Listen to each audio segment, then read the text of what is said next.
Здравей, България е гост Мая Манолова, която е поканена да обсъжда с водещите абсурдното предложение за строги наказания за непозволени снимки.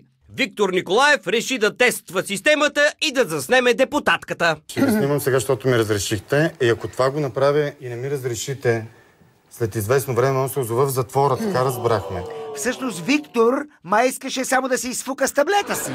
Той хубаво се фука с таблета си и хубаво ни показва марката му, но ако абсурдите в наказателния кодекс продължат, нищо чудно за тази своеволна реклама да му лепнат някоя годинка.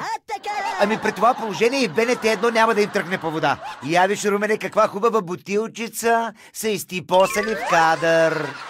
И то с етикетчето право към зрителя. На това му се казва неофициално, но явно продуктово позициониране. Продуктовото позициониране на БНТ 1 обаче е гола вода в сравнение с това на BTV новините. Президентът Росен Плевнелиев ще даде официален старт на благотворителната инициатива Българската Коледа. Президентът даде старт на благотворителна инициатива, а от BTV новините дадоха старт на месеците на водата. А на следващия ден новините започнаха така. Здравейте, във вторник сутрин вие сте с BTV новините. Из бутилчицата! Из бутилчицата! И като тек на това ми родно продуктово позициониране... Добро утро с BTV новините в 6:30.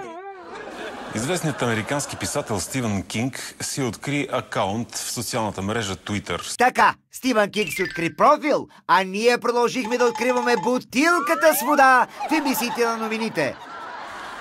На Антарктида измериха най-ниската температура. Добре, че не сте на Антарктида, че щеше да ви замръзне водичката.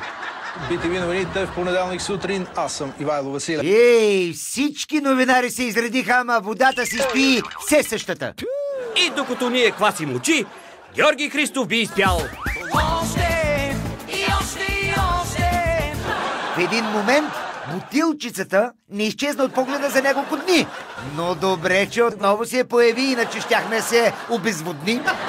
Специални награди за най-добрите в туристическия бранш в Русе. Хубаво, че наградите са били в Русе, а не в Девин. Че тогава продуктовото позициониране щеше да се превърне в откровенна реклама. И така, минаха дни, дойде нова година, нов късмет, всичко ново. Ама бутилчицата... Тарата! Добро утро с BTV новините в понеделник. На другия полюс. Искам още.